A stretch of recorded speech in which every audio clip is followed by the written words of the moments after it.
Welcome in, everybody, to Fantasy Pros. This is the Fantasy Football Podcast. It is me, Joey P, Joe Pisapia, and today we're going to talk about running backs that you might not want to be drafting in 2024. A lot of reasons why we might be fading these guys in this season. Maybe it's workload, maybe it's new places, maybe it's just we're not buying what we saw in 2023, but we have our reasons, damn it, and we're going to break them down for you and tell you the reasons why. To help me do that, today, former Abercrombie & Fitch child model Andrew Erickson and the original model for Dr. Squatch, Derek Brown. They are both here, no longer models, just fantasy football analysts at the end of the day. Gentlemen, the running back position overall is one that I feel like we're fading away from. I like the hero RB. D-Bro, you're more of a zero RB these days. Is that how you feel about that 2024 pool? Yeah, a lot of the way I'm approaching a lot of drafts, it just kind of depends on draft spot, but I have no problems. And I know people have been squeamish about that in previous years, Joey. I have no problems going zero RB, especially in this wide receiver heavy climate we live in these days. Yes, it's raining wide receivers. Andrew Erickson, where do you stand on the wide receiver pool and the running back pool in 2024? Because with the running backs, I mean, I guess a lot of it has to do with the spot that you're drafting and where that value might be. But for you, when you're looking at this grouping, this particular year, and the value on the board, do you find yourself being more traditionalist in terms of where you draft running backs? Or are you somebody that is looking more towards some of these newer philosophies that we've been implementing the last few seasons? I think it's less about the when it comes to running backs, because it seems like they're all great values, right? Because their prices are suppressed. So it's like you're drafting these wide receivers as your price of admission, right? Just so you can like get into the contest and like actually compete, kind of like in a super flex format where like if you don't have any quarterbacks, like you're just not gonna be able to compete.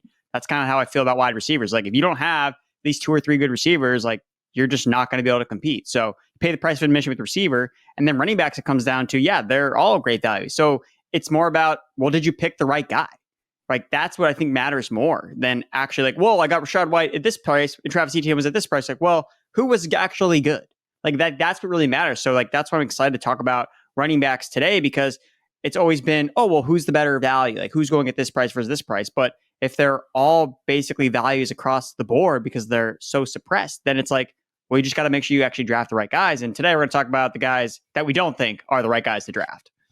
All right. It's all about making the right decisions. And of course, the right decision is always to sync your league for free over at fantasypros.com/sync. Again, it's free. Do it. The tools are amazing. And when you're premium, you get to unlock even more tools for your draft and for your league to manage everything from the beginning of the draft all the way to the end when you're in the championship. Again, fantasypros.com/sync. That's the way to go. Sync your leagues for free at FP.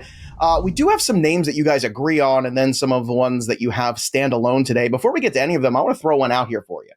Last year, CMC had 417 touches between the regular season and the postseason. That was combined last year. Last season, going in this time last year, we were kind of sounding the alarms when Josh Jacobs had 400 touches, and we thought that was going to be a lot, and he would suffer a little bit from that. I know CMC is special in terms of talent, but Erickson, why aren't we sounding the alarm a little bit more with that workload year over year for CMC? Because it feels like everyone just says, oh, he's the number 1 overall guy. And I don't hear anybody talking about last year's workload affecting him this season. Why? Well, did you not read my running backs to avoid article? Because Christian is that over at fantasypros.com? Yeah, it's on fantasypros.com. And Christian McCaffrey's on it. Well, segue. Tell me more after that shameless plug. So I'm dying to know. I agree with you that the 400 touch threshold is a concerning red flag for Christian McCaffrey. Yeah. Like he's not my running back 1. He's not my running back 2. Like he is my running back 3 behind Breece Hall and Bijan Robinson. I want to chase the young guns that I think that when we're talking about next year, who could be the 101, I think it's going to be Breece Hall and Bijan Robinson more in that conversation and not so much Christian McCaffrey. Just looking at players that are coming off over 400 touches. You had RB53. You had 2 guys straight up not play at all. RB17, RB6, RB17, and RB2. So the only running back to actually return, again, he didn't even finish as the RB1. RB2 was a 24-year-old LaDainian Tomlinson. Christian McCaffrey's not 24 years old. Like, so he's really... Neither are you anymore. Basically, the way I found it is he has better odds of straight up not playing at all, just based on historically speaking, than him returning his current price as the RB1 and number 1 overall pick in many drafts. I've talked about this before in other shows.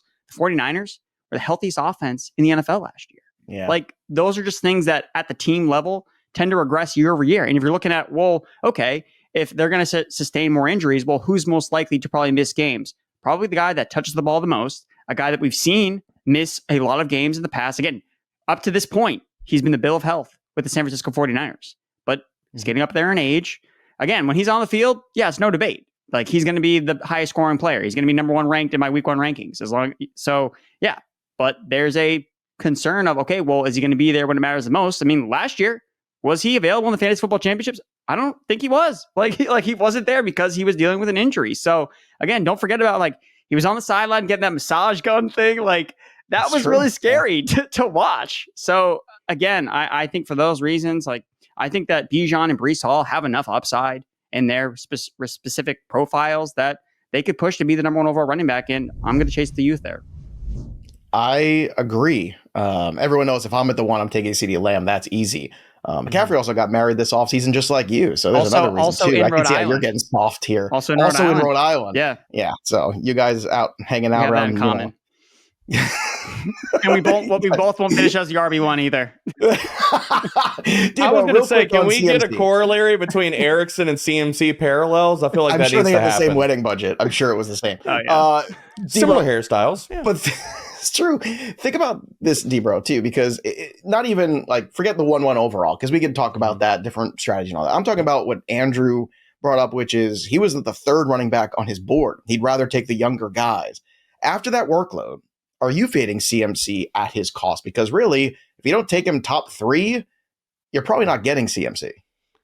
And a lot of times, if you don't have the 101, you're just not drafting him, whether it's in best ball or probably a lot of your home leagues. And that's fine, man. Like, I'll take CeeDee Lamb. And look, I'm not full fading CMC. He's still in my top 3 running backs. Right now, I have him as RB2, but Bijan Robinson, to all of Erickson's points, Bijan Robinson is my RB1 right now. I think you want to talk about workload, you want to talk about age, you want to talk about the pileup of touches and the injury risk, all that kind of stuff. And plus, I just think, like, look, we're going to see a massive step forward for the Atlanta Falcons offense overall. And we're not going to get any more of this ridiculousness of, let's use Cordell Patterson in the red zone or Tyler Algier. So I want to be ahead of the curve there. And I think we're not baking in any of the risk for CMC. And there is risk there. Erickson laid it out perfectly. Now, there's 2 guys that you guys actually agree on in terms of fading at running back this year. I don't know if you're running away from them or you're just fading them at the ADP. Alvin Kamara of the New Orleans Saints and DeAndre Swift of the now Chicago Bears. Now, Erickson, I know in the past you've talked about DeAndre Swift never being the touchdown guy in whatever offense he's played in, and that is a really fair assessment and a real big knock on his fantasy value. And Alvin Kamara is a tougher one for me because Kamara, to me, is a big enough discount where I still think in PPR leagues he's valuable. But why are you fading both of these guys? And then we'll get to Derek's reasonings as well. Well, we'll start with DeAndre Swift. You know, a lot of running back production comes from, okay, how many touches is this guy getting? How much volume is he getting? And what's our confidence level with that DeAndre Swift is going to take over this backfield? Like, we've already heard from their coaching staff that he's going to be used as a weapon back. To me, that sounds the alarm bells up. Okay, like, this seems like it's going to be very unpredictable usage week to week. Like, you have other running backs currently on that depth chart between Khalil Herbert and Roschon Johnson that the team has seen flashes from. They really liked Roschon a lot last year. Khalil Herbert has been efficient every single time he's been able to touch the football. Now it remains to be seen if all 3 of them are going to be on the roster come week 1. But Swift, to me, like, he's rubbed 2 coaching staffs the wrong way the last 2 seasons. Like, he's been removed from the Lions. Like, they moved on from him. He got moved on from the Eagles. And even last year, behind a basically perfect situation when it comes to the Eagles just breed rushing efficiency from their running backs, like, Swift was not that efficient. Like, that's why I'm, like, super concerned. Again, finished inside the bottom 10 last year in yards after contact per attempt. So what are we getting with Swift? Okay, he's going to catch a lot of passes. Well, the Bears are, like, absolutely loaded at wide receiver. So if I'm the offensive coordinator, Shane Waldron, like, why am I devising, we got to get the ball to Swift? Like, when we have all these stud receivers running routes for our rookie quarterback. Is he the best rusher on his team? Like, Khalil Herbert is going to say, I don't know, man, look at my yards per carry. It's pretty good. So when you're looking at where's the upside case for Swift, okay, he's probably not going to be the red zone back. Don't know how many passes he's going to catch. Don't know what his workload is going to be. You're like, well, he got the contract. I mean, Miles Sanders got a good contract too last year. How did that work out? Like that's kind of what we're hoping on. So again, when he first signed with the Bears, which was also kind of out of the blue, it's like the first team to spend up in free agency for running back, like, because this always works out really well.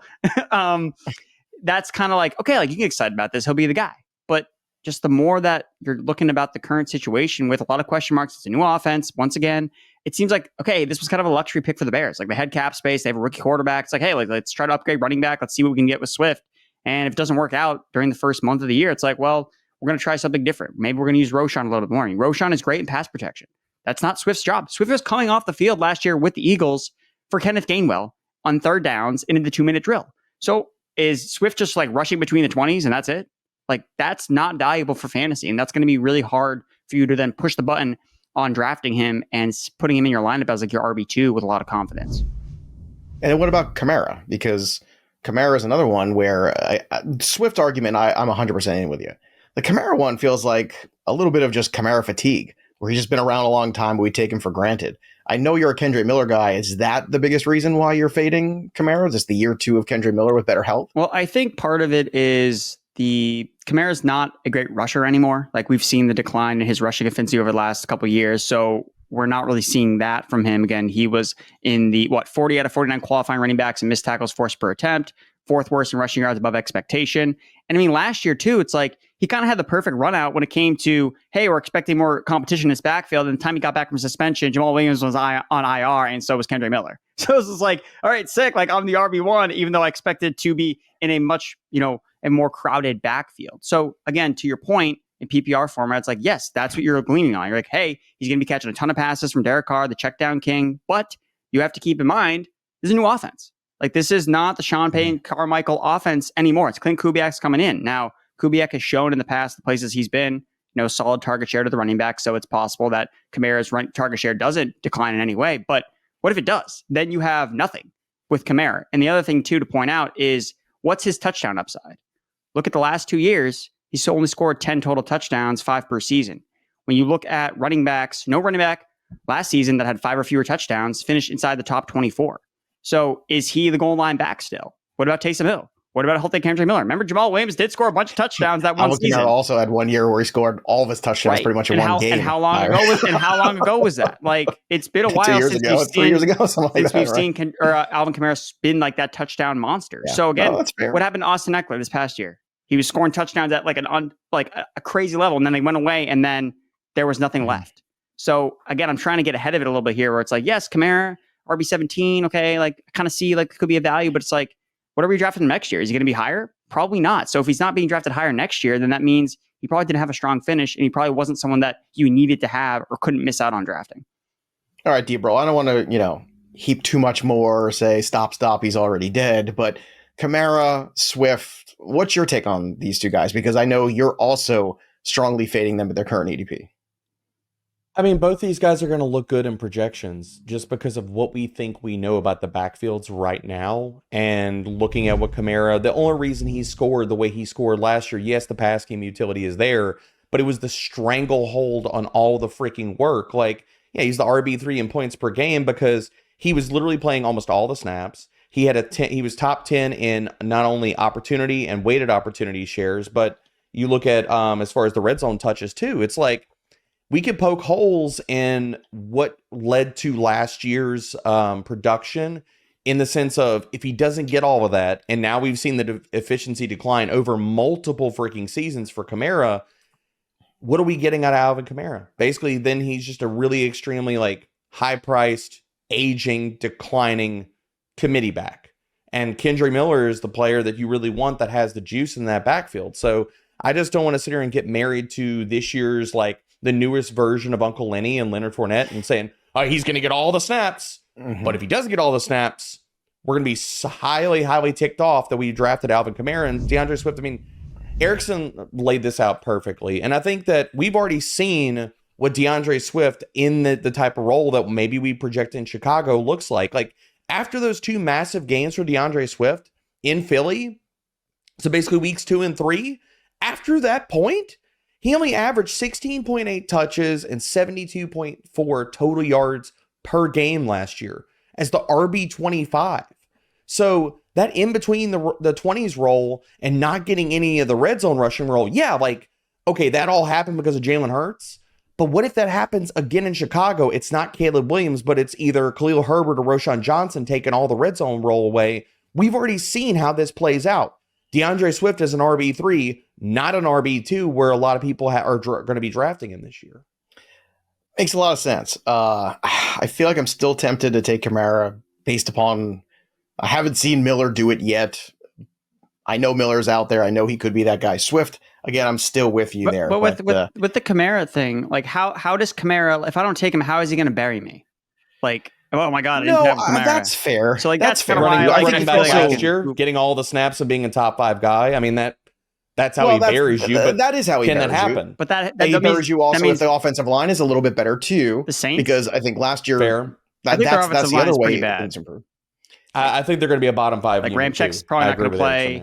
Well, look, I mean, you're some of the other names actually that are going to be discussed are around that same ADP. So maybe there's just the dead zone backs this year that we're just going wide receiver anyway. Yep. That's what a smart sports fan does. And if you're a sports fan, it's a beautiful thing that you can now go to DraftKings Sportsbook and place your bets on whatever you like, because really, as a sports fan, the world is yours right now. We got so much going on this time of year, all the soccer stuff going on too, on top of getting ready for NFL. It's super easy for first timers to get started. If you've never placed a bet before, try betting on something very simple, maybe just like, picking a team to win on the money line. You go to DraftKings Sportsbook app, select your team, place your first bet. Really couldn't be any easier than that. Download the Sportsbook app right now for DraftKings.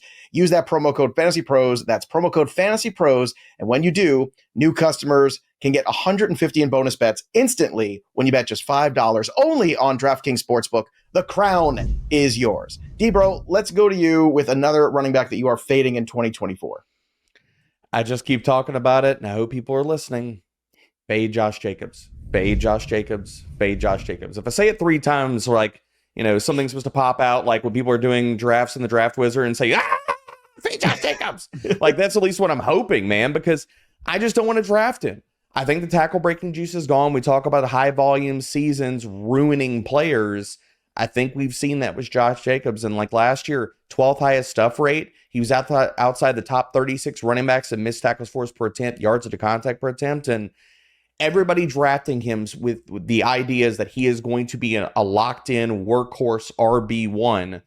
You're not even listening to just not even me, but the coaching staff. LaFleur has already come out since they drafted Marshawn Lloyd and said, we like this guy in the passing game. He showed out in the pre-draft process at Senior Bowl as a pass catcher. He's going to play passing down snaps. So all these check downs and this 70, 80% snap rate, I don't know what people are thinking how that's going to happen when the coaching staff has already come out and said, not happening. So continue to fade Josh Jacobs and enjoy. I am certainly looking at Josh Jacobs as a guy who's going a little bit too high in my drafts right now in terms of where I've seen him in some early spots. And there is a weird comfortability factor in because I think, they did bring him in. But we've seen this story many times. It's like when a team jettisons a player, you should always be aware of that. Factor that into your decision-making process a little bit more. And this year in particular, there's a lot of that. The Austin Ekelers of the world, the DeAndre Swift we just talked about, some other running backs on this list. I don't want to spoil all of it. Andrew, give me another name on your list at running back that you are fading this year, and what are your reasons? So the next guy for me is Kyren Williams for the Los Angeles Rams. I just think that, look, last year, I just think it was kind of like the perfect storm for him. And I just don't think it's going to get better. Like, that's kind of my reason for fading Kyren Williams is, look, they drafted Blake Corum, who I really liked a lot. And for the reasons that they drafted him was because, this guy can do everything that Kyren Williams can do. And if Kyren Williams gets hurt again, well, we have Blake Corum lined up and ready to go to be the Rams RB1. Like, the thing with me is, and this was highlighted in my article about running backs to avoid, I really look at it from a process standpoint where it's like, okay, is this player checking off a lot of the boxes of a player that traditionally, when he checks off all these boxes, it doesn't end up working out in the long run. So when you look at, over-reliance on rushing touchdowns. If you look at last year, again, Kyren Williams scored a ton of rushing touchdowns, but Matthew Stafford's red zone passing touchdown numbers were really bad compared to how often he actually threw the ball in the red zone. 4th most attempts inside the 20. And then you look at, do we love Kyren Williams, the player, or do we love the role? I think we love the role of the Rams RB1. That's why we like Blake Corum, or at least I do, as a handcuff running back, because it's if Kyren Williams misses any time, I'm going to be putting Blake Corum in my top 12 running backs. And I'm not going to be like hesitant about it because I saw what he did at Michigan. And I think that's going to translate really well. Like he's a running back that maybe he's not excellent as an athlete or any of those types of things, but he does everything else well. And I think that's didn't go unnoticed by Sean McVay and this coaching staff. That's why they invested draft capital, because they didn't want to go back to the Ronnie Rivers, Darrell Henderson, Royce Freeman experiment from last year when Kyren went down. Experiment too. Kyren's been banged up his 2 years, both in the NFL. And he also really benefited last year from facing the league's lowest rate of 8-man boxes, under 5%. That was number 1 in the NFL. So again, if it had been any other running back but Cam Akers, who Sean McVay absolutely hated, then maybe we wouldn't have seen Kyren Williams in this, in the second highest snap rate role behind only Christian McCaffrey last year. So for me, I think there's enough red flags for Kyren Williams that he's just not going to be as good as he was last year. And you can try to make the argument, okay, well, now he's cheaper. But at the end of the day, it's like, well, if I'm not going to be getting the Kyren Williams that I want, I'll just bet on, okay, maybe he doesn't stay healthy. I'll take Blake Corum much later. And that's kind of how I want to play it. And we look at Williams too. Look, I'm fully open to being behind the idea. It's like the first month of the year, like he could be absolutely burying me because he might be healthy. And I don't think that, especially early on, Blake Corum is going to have a massive role. But if anything happens to Williams, I don't necessarily think that Blake Corum or this coaching staff is going to just go right back to Kyren like they did last year, because there was really no one else to turn to. So those are my concerns, that Blake Corum is going to have a bigger role, especially in the second half of the year when you're really trying to hit for those fantasy championships. Real quick, Erickson. Trey Benson, Corum are going neck and neck in ADP. Benson a few spots ahead. Would you take Benson or Corum? I would probably take... Man, that's tough. Oh, come on, Erickson. It's a tough one. I mean, if you're a zero RB person, that's the round where you start to take a shot. I'd probably take... Yeah. I'd probably take Corum because I still like James Conner, because I'd rather have... Because it's like if I had to pick a combination, it's like, would you have Corum and Benson or Conner and Corum? Especially when you factor... I mean, James Conner could do exactly what Kyren Williams does in the beginning of the season. I think the real question is, would you rather have, Corum and McVay, or would you rather have, Benson? I think if you're talking about scheme, we're talking about offense. Same question to you, Derek. Benson or Corum? To me, this is clear Benson. I was lower on Corum as a prospect. If you want to talk about the pass game utility that was non-existent in Michigan, plus tackle breaking metrics for Corum look pretty bad. They dropped in every single season he was at Michigan. So for me, it's Benson. And we've already seen Arizona can field a really efficient rushing attack. Toss in Kyler Murray. People have concerns about that with a rushing quarterback. I don't have any concerns. James Conner produced just fine last year. So I would take Connor's the better talent. Good for me, that's Trey Benson. All right, let's go back to you, Debro, for another name on the list. And this guy is one that we're not even sure when he's going to be back yet. In terms of ADP, it feels aggressive enough that there seems to be an odd sense of confidence in the market that Nick Chubb will return sooner than later. But what are your thoughts? I'm avoiding him in drafts, man. I don't know when we see Nick Chubb on the field. What are we getting out of Nick Chubb? What's his role going to be? We know he's not going to play passing down snaps. That's going to go to Jerome Ford. So what are we getting? Maybe a part-time early down back in an offense where we're not exactly sold on it, but being led by Deshaun Watson. Again, he's got his own health concerns to deal with. So it's what's really the part or piece that we love Nick Chubb so much? He's almost 30. He's coming off a massive knee injury. And per my guy, Jeff Mueller out there, his injury report, it's really concerning. We're talking about a player in Nick Chubb that not only tore his left ACL, MCL, meniscus stuff. He actually had to get an ACL reconstruction, a cleanup in November. So it's I just don't know when we're going to see this and see Nick Chubb. And when we do see him play, what the heck are we getting? And this all leads me to just draft all the Jerome Ford, and I'm fading Nick Chubb. I love the player, but tell me where I'm wrong here, guys. I want to build on that last question I just asked you, because Benson, Corum, Chubb, all pretty much in that same round ADP. Mm-hmm. You taking both of the young guys over Chubb this year? Yeah, I'll take both the young guys over Chubb. Okay. Yeah, I think so much of this is contextual too in terms of fading. It's not that we don't love Nick Chubb. Everybody knows I'm the president still of the Chubb club, but it is a hard sell. That Cleveland offense to me is the most peculiar. I have zero faith that it's going to be something that I feel good about at the end of the day. There's just so many variables, and I just think it's too many variables in terms of the fantasy cost. And Nick Chubb is another one of those huge variables. Let's go back to you, Erickson. The next name on your list is another name that I see as a value. I understand the age is an issue when it comes to Aaron Jones. And I'm going to sound a little bit like a hypocrite because I keep talking about, well, some of these guys, when they get jettisoned by some teams, you should, pay attention to what's going on. But when we saw Aaron Jones on the field last year at the end of the season, he looked very good. And he does have a history of being somebody that's always outperformed our expectations every single year and finishes a low-end RB1 every single year. So why can't he do it in Minnesota now where they're going to need to run the football with either Darnold or JJ McCarthy under center? Well, I mean, it's easier to look good when you miss like 75% of the season and you show up in the last 4 weeks like, oh, I got fresh legs, let's ride. But that's what I plan on doing this year. I'm going to be there for week 1 and then I'm going to show up at week 17 and be like, yo, what's up? I mean, start hosting again. That was we've got black eyes. We're all beaten down and stuff by the season. Joey's like fresh. Let's do show. My hair's grown out. It's gonna be nice. So that was I need to see that. That was the Aaron Jones experience last year, and I wasn't really high on Aaron Jones entering last draft season. And again, obviously he finished strong, but before that, like he was a bust. Like he was someone that you drafted, and you did not feel good about your return on your investment, despite the Green Bay Packers, I think, performing above expectation overall from an offensive standpoint. Looking at with him in Minnesota, are we like thrilled about this team that's going to be led by Sam Darnold or JJ McCarthy? I mean, what about this scheme in general? Like, what are the last 2 running backs we've seen in Minnesota, like starters? What have they done? Dalvin Cook, this is his last good year. Now he's like not even on a team anymore. Alexander Mattison was the king of the bust running backs last year. Like, so I don't think the situation's really that great. I think Ty Chandler is good. Like AJ Dillon was trying to give away. I disagree with that face he made. I mean, Ty Chandler was able to prove that he could earn starting snaps last year. So yeah, you were not wrong. Okay, well, agree to disagree, but it's not what I think. It's what the coaching staff thinks. So they like Ty Chandler. They made him the starter at the end of the year because they weren't getting it done from Alexander Mattison. So for those reasons, again, but you're not worried that they're going to, since they paid Aaron Jones a part of it. They paid him $7 million, with none of which is guaranteed. They paid him as much as Dalvin Cook got from the Jets. How much did that matter? It didn't. It didn't matter at all. It mattered zero. Exactly. So. That's fair. And you know what? It's a good lesson too for all of us, because I think there are certain players we have good track records in history with where they're undervalued in the marketplace and they've won us leagues because we drafted them when they were undervalued.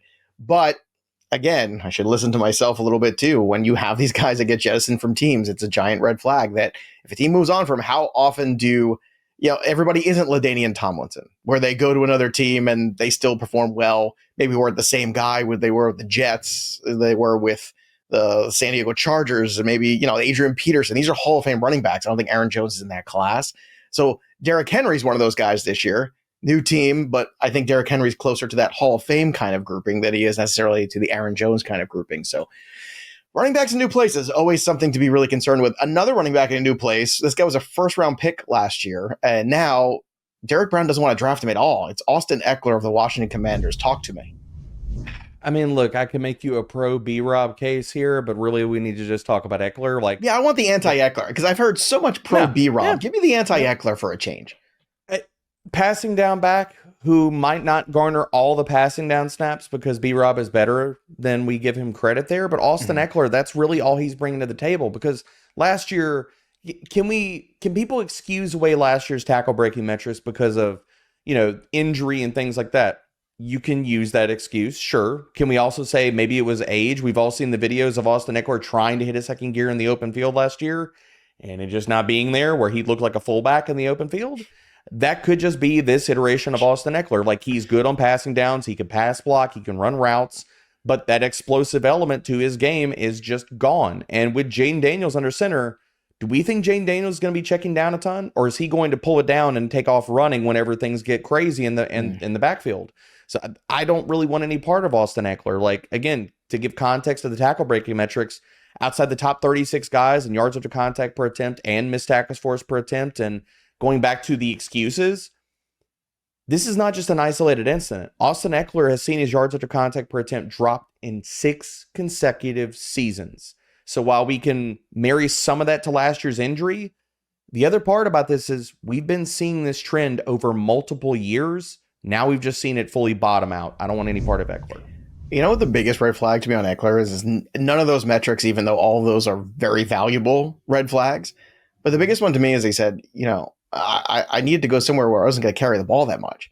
To me, that's saying to the world, my body's breaking down. in the NFL. Like I want to stay on the field. I want to still play this game. I want to make money playing this game, but I can't play it at the same level I used to play it at. And that to me is a big enough red flag to stay away from him. And the name brand value of Austin Ekeler, I guarantee you, if you're in casual leagues, will probably go a little bit sooner than it should.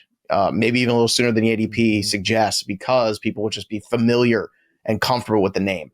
A name that's been uncomfortable for a lot of people, Andrew Erickson, has been Javonte Williams, because it's been a lot of flashes of very exciting moments, but mostly a lot of disappointment around it. Yeah. You don't think it's going to be any different this year? You see more disappointment from Javonte in 2024. I'm just trying to wrap my mind around like why I want to get excited about drafting Javonte Williams. Like at every level we've seen him play, at college level, at the NFL level, it's like always in a committee. Like he's never really been like a guy like, oh, we're just going to give all the touches to Javonte. He's going to be the guy. And ever since Sean Payton got to Denver, all he's done is bring in other running backs and like use them. It's like he got Jaleel McLaughlin on the field as an undrafted free agent last year. He brought in Samaje Perine. So Javonte Williams, like I do expect him to like be more efficient on like a per touch basis, per carry basis. Like last year was horrible. It was again, he was coming off the torn ACL. So like I understand that was the question. It was last year Perine because of the ACL or because he doesn't believe in Javonte? It's hard to know that answer. Right. But also, okay, his yards per carry now goes up to 4.5 versus 3.5. Like how much does that actually move the needle for fantasy? Like he needs volume. And what I'm saying, looking at this backfield, its current form is, okay, am I excited about this offense led by Bo Nix? No. Like, am I excited about Javonte like seeing a massive workload? No. Like, I like Audric Estime a lot. Again, we're going back to some of our player takes from the draft. Like, I think Estime is really good. And if Javonte falters in any way on early downs, like Estime is going to eat into those carries because I think Estime is a really good early down running back. He's a big running back. What if he gets an opportunity at the goal line? Well, that's what you're hoping Williams gets from last year. Like he had a massive red zone role last year and he just ran really bad when it came to touchdowns. So if he hits this year, it's because he comes in on that positive touchdown regression, but I'm not even so sure that he has that red zone role. I feel more confident that McLaughlin's going to be used more as a pass catching running back. And like Bo Nix, again, he's going to be checking the ball down a lot. So it's possible that Javonte still gets a lot of receptions alongside McLaughlin, but I just find myself like, I'm not excited about Javonte. And that's kind of why I'm like, I'd rather draft somebody else. And I get that his price isn't like super like crazy. He's like in the RB30 range, but this is his last year on the contract. Again, he wasn't drafted by the current regime, or at least from Sean Payton. So we've seen this with so many times. Like Sean Payton picks his guys that he likes, and then he goes away from the guys that he doesn't like. I'm not saying he doesn't like Javonte Williams, but like the fact that like a tweet was like in the ether of like, he may not make the team. Like again, that's not suggesting that's going to happen, but it's like enough red flags to me. It's like, I'll just let somebody else take Javonte. It's interesting because Javonte and Ekeler back to back right now, RB30 and RB31. And if you just wait one more round, you're looking at the much younger Trey Benson, Blake Corum grouping of guys. You're looking at Chase Brown. You're looking at the Kendre Millers around even after that. So really interesting. It's the timing is everything quotient, I think, that really pops up for this discussion about these running backs we're fading. D-Bro, I know we got 4 names left on our list here. Let's go to another one. This one is a veteran, another guy that people are going to be very familiar with.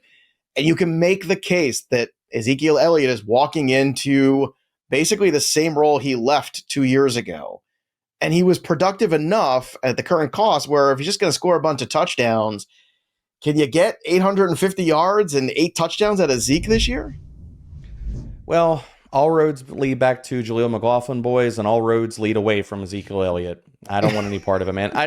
I think we're talking about Ezekiel Elliott and just pigeonholing him into he's going to be the clear leader or the leader of this backfield in both touches and getting all the red zone work. I think he was brought in to be like a safety valve, like one if they swung and missed in the NFL draft and Jerry Jones opened his mouth and that's what happened. Jonathan Brooks went ahead of where they wanted to get him.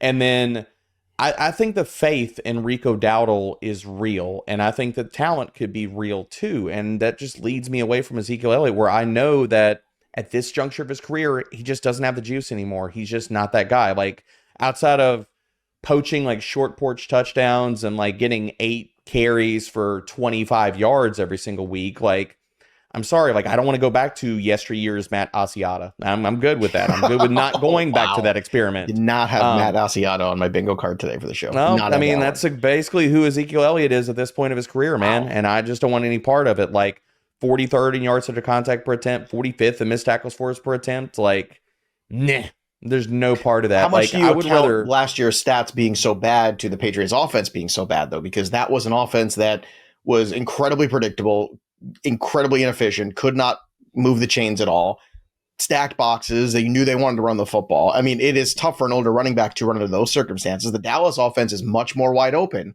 So could those metrics be a little bit heavy-handed based upon how miserable New England was last year? heavy-handed in the sense of maybe because he was like bottom 5, bottom 6 and everything we care about. Maybe he's only bottom 10. Maybe. Okay, well, But, that's higher. You know, There you go. That's a little higher. I didn't want to soil the name of Ezekiel Elliott with Matt Asiata. I don't think that's fair to Zeke. And it's amazing too. I can't imagine if Jonathan Brooks were a Cowboy, what we'd be talking about in terms of our expectations for the Cowboys this year. I think that we. But instead, he's a Panther, and we can enjoy all the value, boys. We can enjoy all the value, but still be kind of like unhappy about it because he's a Panther at the end of the day too. All right, a couple more names to get to here. A guy who had more touchdowns than pretty much anybody else last year, Raheem Mostert. He is super cheap. Erickson on a great offense. I know he's 32, but the discount's not enough for you to get excited about him. You're still fading him regardless in this ADP. Well, it's less about like his ADP, but it's like they're just other running backs and players I'd rather draft instead. Because I just can't believe at the end of the day, like he's going to be there when it matters most. Like I just don't believe that just based on his body of work. Like he has been injury prone his entire NFL career. And last year, again, he burned me. I was drafting Dolphins running backs, drafting Jeff Wilson everywhere. And it was just the wrong veteran running back to draft. And it was Mostert that, I mean, how can you run hotter than this? 32 years old, 20 plus touchdowns. He scored more touchdowns last year than his entire NFL career before then. Like, so something's got to give here, right? Something's going to regress. We talked about Jalen Waddle earlier this week. Jalen Waddle had 4 touchdowns. Raheem Mostert had 20 touchdowns plus. Like, that's not going to happen again. So, look, I missed Mostert last year. And well, if it gets cut in half, is he still good? But you're talking about, okay, well, now they have Achane. And they have Jalen Wright now, too. Like, I just think that you can't fall for the trap of just copying and pasting what Raheem Mostert did last year and then trying to like, okay, like we'll sliver off a little bit here and then he's at this value. It's like, just for me, it's like I was not anywhere near this guy heading into last year. And was I wrong? Yeah, I was wrong. But it doesn't mean that all the injury concerns and his red flags, like they're still present in this. I mean, the offensive line's not necessarily super great in Miami. Again, I'm really excited about Achane. So if Achane takes another step forward, which we see a lot from second-year running backs, then I think that's going to come at the expense of a guy like Raheem Mostert. And he's 32 years old. Like, something's going to give here in this Miami backfield. Like, these two guys cannot score 30 touchdowns combined again. Like, I don't think that's going to happen. So who am I going to bet against? Achane, 22 years old, super explosive, second-year running back, or the guy that's 32 that scored more touchdowns last year than he did his entire NFL career before then? Like, so that's my argument. And I get, too, again, similar to Kyren Williams things, like, if he comes out week 1 and is like the leading carry for the Dolphins, I'm going to look like an idiot. Like, but at the end of the day, like when we were playing Mostert, and you're looking at this from a season-long perspective, like I don't think Mostert's going to be there. And he would be the number 1 sell-high player for me. And conversely, it would be Achane that I would go and try to buy with Raheem Mostert if he has an impressive week 1. It's the long game. I could see Jacobs and Mostert all having good Septembers. Forget week 1. I could see them having good first months. Are these guys going to be around when we turn the page from October to November? That's a real question. These guys, multiple choice, because they're going right in a row. 87, 89, 93, RB 27, 28, and 29, respectively. Jonathan Brooks, Raheem Mostert, Tony Pollard. Tony Pollard, another guy running back on a new team. Erickson, A, B, or C. Brooks or Mostert or Pollard. Who do you want? I'll take Pollard. You'll take Pollard. D-Bro? Brooks? That's what I figured. I was just going to answer for you because I figured I knew that answer. No. It's Brooks. And I think even if you wanted to zoom out further, Joey, like we know Mostert's going to be a committee back. Why take him where he's going at RB 25 when I can wait and I can go with Tajay Spears? I can go with Jaylen Warren. I can go with other players. Okay, we can quibble about the offensive complexion of that, but still a committee back. And yet I can draft younger, more explosive players later. Erickson, why Pollard? Down year, new team, not the greatest offense on paper. Why Pollard over Brooks? Just out of curiosity. Well, I know Tony Pollard's going to play week 1. Like, he's going to be on the field. And Brooks is still coming off an ACL injury. Like you talked about Blake Corum and how his metrics weren't great his last year. Well, that's because he was coming off an ACL injury. Like there are still, especially when you're talking like redraft versus best ball, it's different because if I need Brooks in a redraft league, like I know I have to be ready that he's not ready week 1 for me to play him. So, and I'm not expecting him to just come out of the gates in week 1 and be a 75% snap share running back. Whereas with Tony Pollard, I could see that happening in week 1 with the Titans. So, and again, Tony Pollard, like Debro, like why would you just hate Tony Pollard now after you ranked him RB1 last? Like how far has he fallen for you? Like again, he talked about how he was coming off the broken leg. He was really good in the second half of the year. Again, he just ran really bad when it came to touchdowns. Like I think Tony Pollard's a value overall. Like I'm not trying to like erase like my entire memory of Tony Pollard before last year when obviously he was disappointing, but his body of work overall is still really good. So I'm not totally out on Tony Pollard. I do have him in this range. And I'm going to go back to a point you hit earlier. I'm going to use your words against you, Erickson. I'm playing the long game. Who do I want in week 17 or week 18? I know Tajay Spears is not going away. Brooks could be just the guy when we get to week 16 through week 18 when we need it most. So you'd rank them differently in best ball versus redraft? I mean, I think like the conversation's there for both. Like you talked about the longevity of, knowing who's going to be there with knocking down Raheem Mostert.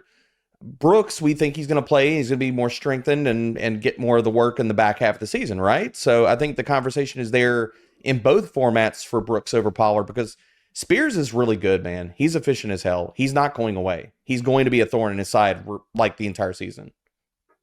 Good debate. I like this. This is good stuff back and forth. One name remaining for each of you. Debro, let's talk about a crowded backfield with the Chargers and Gus Edwards right now, the most expensive of those three, and you're fading him simply based on that or because of the presence of Vidal or J.K. Dobbins? I'm fading him because I'm sorry, but the tires on the bus are flat. The wheels on the bus don't go round and round anymore? No, they go plump, plump, plump, plump, plump. Oh, that's plump. sad. That's all they do. All they do. I mean, Gus lived off of touchdowns last year. You could say he's the goal line back. It's the same exact case of why people are drafting Ezekiel Elliott, except it's the Chargers. This is Gus Edwards like, oh, we get touchdowns. He scores touchdowns. I'm going with explosion. I'm going with youth. I'm going with a player that can play all three downs if needed or called upon. I'm going Kamani Vidal easily in that backfield. I don't even know if J.K. Dobbins makes the freaking team. I don't know if Gus Edwards is even getting a... Erickson's guide. Now we're really going to get into a fight here. Because Dobbins is... I just did a show with Fitz and Erickson. If you missed it, go back and watch it on the YouTube channel, or you can listen wherever you get your podcast of Fantasy Pros. And there was a love letter from Andrew Erickson and J.K. Dobbins. So. Dobbins is a warrior. He could be a warrior anyway. I'm just trying to learn from previous seasons Cam Akers, okay? Right, well, that Achilles is Greg not Roman good, doesn't hate J.K. Dobbins as much as Sean McVay hates Cam Akers. That's fair. So that's the big difference. That's fair. That's fair. There's truth there. But this all paths lead away from Gus Edwards. You're talking about Dobbins. I'm talking about Vidal. None of us are talking about Gus Edwards. I don't want the supposed goal line back that can't break tackles. Fair enough. All right, one more remaining here. Another one that kind of came out of nowhere last year. You talk about a guy that there were fantasy football circles that kept trying to make this guy happen in Buffalo, and it never happened. Then all of a sudden he ends up on the depth chart number 2 behind Jonathan Taylor in Indianapolis. Taylor goes down for the count, and Zack Moss, of all people, is just running the table and looking great. Now, that was in Indianapolis. He's going to a good offense in Cincinnati now. But again, same thing. Running back in a different place, third team in 3 years. Andrew Erickson, why are you fading Zack Moss? I just think that Zack Moss is the classic case of a dead zone running back where we're drafting him because he looks like the projected starting running back for the Cincinnati Bengals, a good offense, high-powered offense. Maybe he's getting goal line opportunities, but I just don't believe in the talent of Zack Moss. If Jonathan Taylor doesn't suffer those injuries, both in 2022 and 2023, we would never have seen Zack Moss get on the field. So it reminds me a lot of Alexander Madison's situation where we were never vying for, okay, got to get Madison on the field. We got to take Dalvin Cook off the field to get Madison more touches. That was never the case. It was Alexander Madison took advantage of the opportunities he got whenever Dalvin Cook missed time. I think that's kind of what Zack Moss has done. He's taken advantage of whenever Jonathan Taylor has missed time over the past 2 seasons. So again, if I have to give him his flowers, it would be for those particular circumstances. But they had no choice last year but to give it to Moss. And Deion Jackson was horrible in week 1. Evan Hull was put on injured reserve after week 1. So he was really the only running back they had left. And I've just seen this story play out so many times before where you're chasing this projected volume and high-powered offense. For last year, Zack Moss was RB68 in ADP. Like someone that we were looking at as a journeyman running back. He was competing in Buffalo his entire career there with Devin Singletary for touches. And Devin Singletary was constantly beating him out. Are we excited about Devin Singletary as a running back talent? Not necessarily. So for those reasons, I just think that Zack Moss, I think he's overrated as the Bengals running back. I'd rather go after Chase Brown, who I think is the more explosive of the two guys. And I think he's going to be the preferred pass catcher out of the bunch in Cincinnati. So I think Moss has to run hot with touchdowns. And for me, I'm just going to bet on the Joe Burrow and Jamar Chase touchdown connection being what's going to drive those Bengals points in 2024.